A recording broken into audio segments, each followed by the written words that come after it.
অনেকে হয়তো বলবেন যে এত ডিজাইন করার কি আছে, আসলে খাওয়ার চাইতে দেখাটা সুন্দর আগে, তারপর হচ্ছে খাওয়া।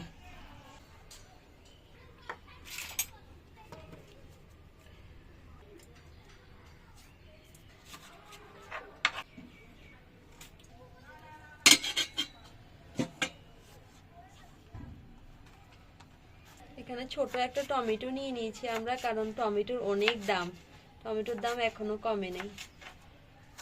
তো এই ছোট টমেটোটাই ফ্রিজে পড়েছিল। আসলে টমেটোর দামটা কিন্তু পড়ার কথা ছিল, কিন্তু কেন যে পড়তেছে না বুঝি না। এখনো টমেটো পাকে নেই যে, এই জন্য। হ্যাঁ, এটাই আর কি। আরে ফ্রোজিং টমেটো ভাল লাগে না দেখতে, রং নাই কিছু নাই, মানে কোনো তো তাজাই না, তাজা লাগে একদম ফ্রোজিং টমেটো গুলো।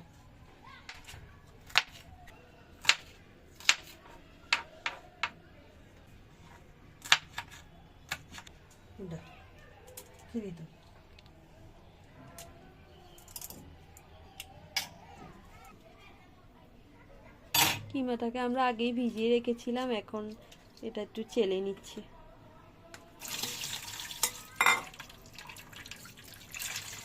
অনেকদিন ফ্রিজে কিমা থাকলে ধুয়ে নেওয়াটাই ভালো। আমার এই কিমাটার বয়স অনেক বেশি হয়ে গেছে, এই জন্য আমরা ধুয়ে নিচ্ছি।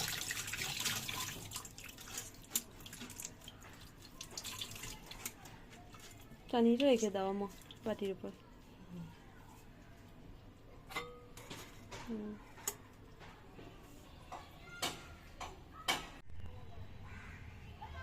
সবগুলো পেঁয়াজ টমেটো আমরা একসাথে দিয়ে দিচ্ছি, আর এগুলোকে আমরা কিছুক্ষণ নরম করে নিব।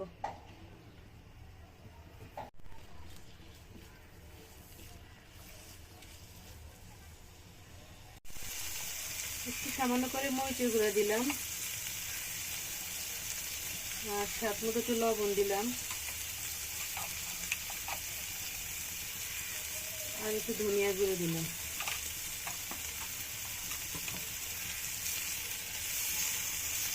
এতটুকুই দেবো, আর কিছু দেবো না এখন। বেশি কিছু দেওয়ার দরকার হয় না এটাতে।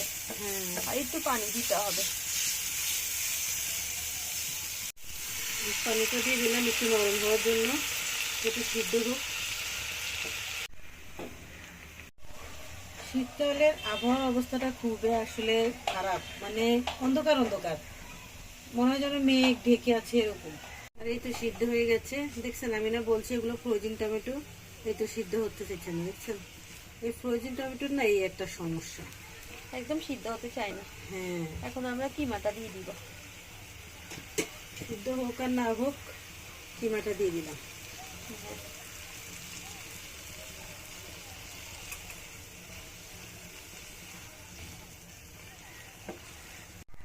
চুলাটা কমিয়ে একদম ঢাকনা ভাপে দিয়ে দিলে আমার ভাপের উপরে এটা হয়ে যাবে।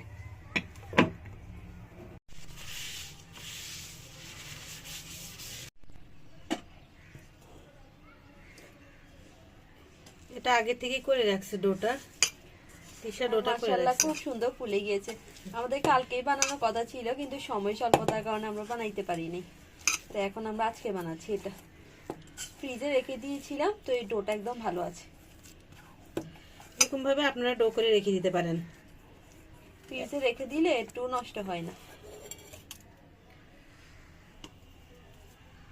একটু তেল দিয়ে নিয়েছি, এখানে একটু মাথামতি করি। ইস্টের ডো যত বেশি মতে নেওয়া হয় তত এটা ভালো হয়।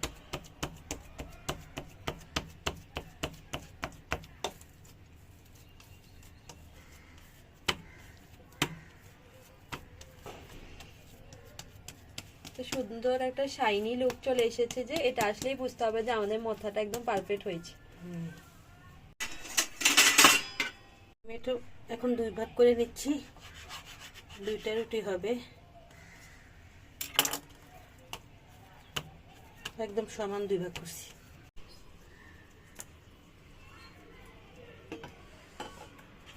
এখানে আমি এই তেলের বোতলটা জীবন একদম শেষ করে থাকবো, এটাকে ফেলবে।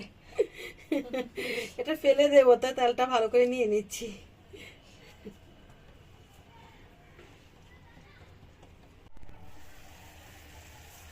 আমাদের কিমা কিন্তু অনেকটাই হয়ে গিয়েছে। এখন ঢাকনাটা সরিয়ে দেব, কারণ অনেক পানি বের হচ্ছে কিমা থেকে। আমার তো এখন পানিটা শুকিয়ে ফেলতে হবে। আতি ওনারা পরোটা বানাই ফেলে দেখো না।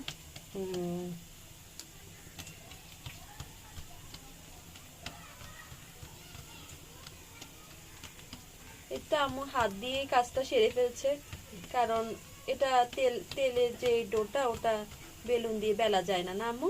হ্যাঁ হ্যাঁ, তো ওটা এইভাবে হাত দিয়ে বেলতে হয়,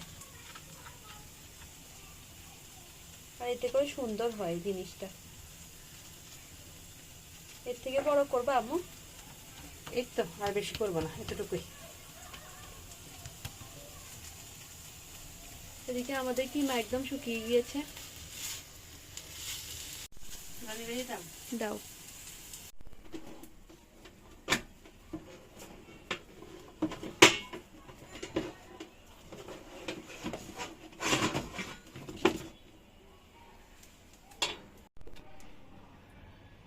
আমি এখন ট্রেতে একটু তেল দিয়ে দিচ্ছি,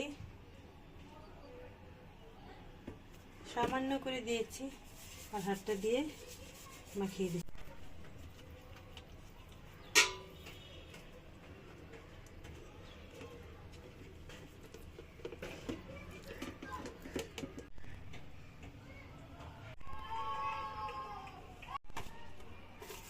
একটাই সস আছে, আর ওই একটাই এখন আমি ব্যবহার করব। আমরা মরিচের সসটা দিতে চাইছিলাম, কিন্তু দেখি এটা একদম ইট হয়ে আছে, তো এটা এখন আর দেওয়ার উপযুক্ত নেই। আছে, এই একটাই আছে, আবার আনতে হবে। অসুবিধা নেই। আসলে আমরা ওই সসটা কিন্তু এই পিজার জন্যই বানাইছি। হ্যাঁ, ওটা পিৎজা সস, কিন্তু আমরা ডিপে রাখি, কারণ নরমালে রাখলে তাড়াতাড়ি নষ্ট হয়ে যায়।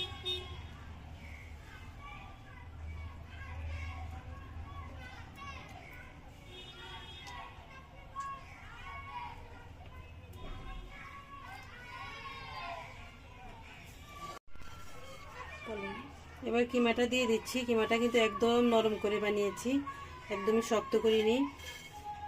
নরম করলে বানালে মানে সফট হয় খেতে, মানে কিমা ঢাকনা পিজা খেতে কিন্তু অসম্ভব মজা হয়।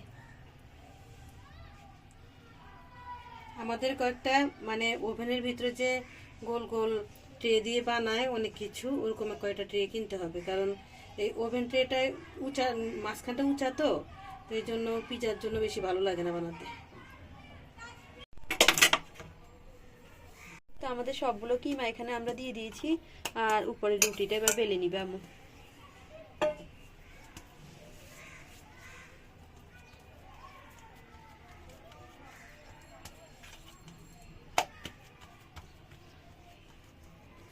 বেলতে ভালোই লাগছে আমার কাছে। এরকম যদি প্রতিদিন আমার রুটি বেলতে দাও, হাত দিয়ে আমি বেলতে পারবো, ওই বেলুন দিয়ে বেলাচ্ছে। আসলেই এটা এখন আমি দিয়ে দিলাম, এটাকে এখন ঢেকে দিচ্ছি আমরা।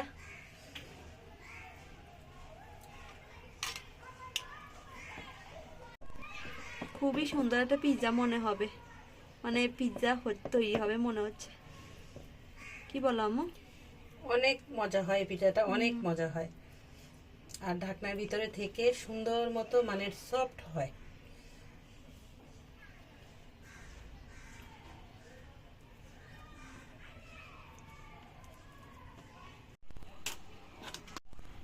খিচুড়ির জন্য ডিম ভাজা করছিলাম, ওখান থেকে একটু ডিম রয়ে গেছে, এখন সেই ডিমটাই দিয়ে দিচ্ছি।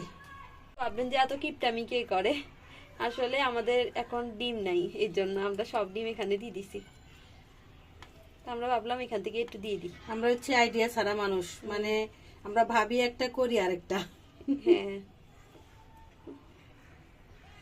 এই ডিমটা দিলে কিন্তু বেশি মজা হবে, যেহেতু এখানে পেঁয়াজ, কাঁচামরিচ সবকিছু দেওয়া আছে। আমাদের এই তিলগুলা এত পুরান হয়েছে, আমরা খাওয়ারই মানে কিছু খুঁজে পাই না তিল দিয়ে। এই তো। এখন তিল দিয়ে একটু ডেকোরেশন করি।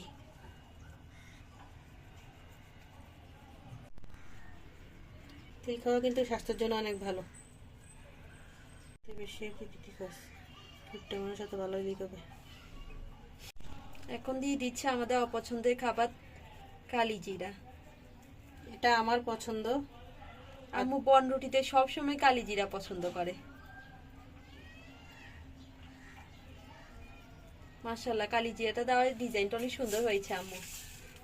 হুম হুম,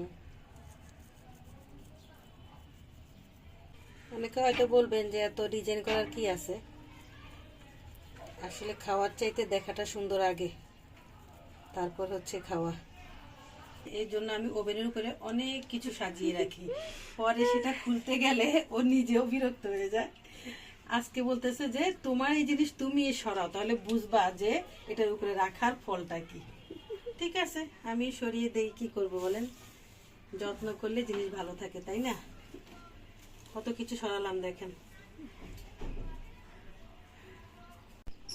এই তো ওভেন ফ্রি হিট হয়ে গিয়েছে, এখন আমরা ঢুকিয়ে দিচ্ছি। একটু পরে আম্মু পরে।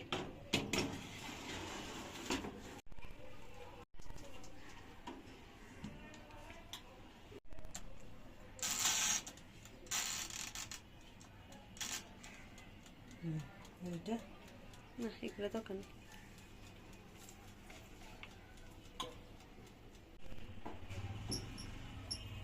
বের করে ফেলেছি, হয়ে গেছে। দেখেন কত সুন্দর হয়েছে, মাশাআল্লাহ মাশাআল্লাহ। দেখেন কত সুন্দর ফুলে একদম মানে ফেটে যাবে এই অবস্থা।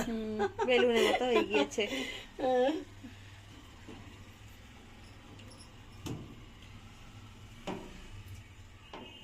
অনেক ফুলছে না, হুম, খুব সুন্দর হয়েছে। কেমন হয়েছে দেখেন তো, সুন্দর হয়েছে না? কি ভাল লাগতেছে। তারপর কেটে দেখাবো আপনাদেরকে।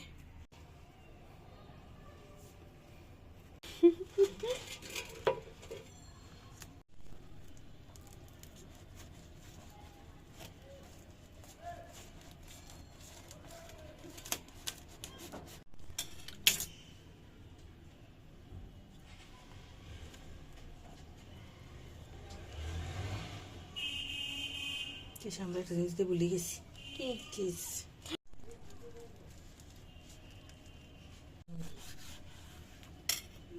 মাশাআল্লাহ, খুবই সুন্দর হয়েছে আমাদের পিৎজা বনটা।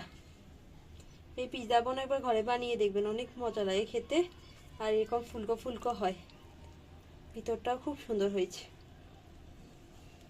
একদম পাউরুটির মতো হয়ে গেছে, আর খুব নরম তুলতুলেও হয়েছে, খুব মজা। আমরা লোভ সামলাতে পারছি না, এই জন্য খাওয়ার জন্য চলে যাচ্ছি। আপনারা সবাই ভালো থাকবেন, সুস্থ থাকবেন। আজকে এই পর্যন্তই। আল্লাহ হাফিজ। আল্লাহ হাফিজ।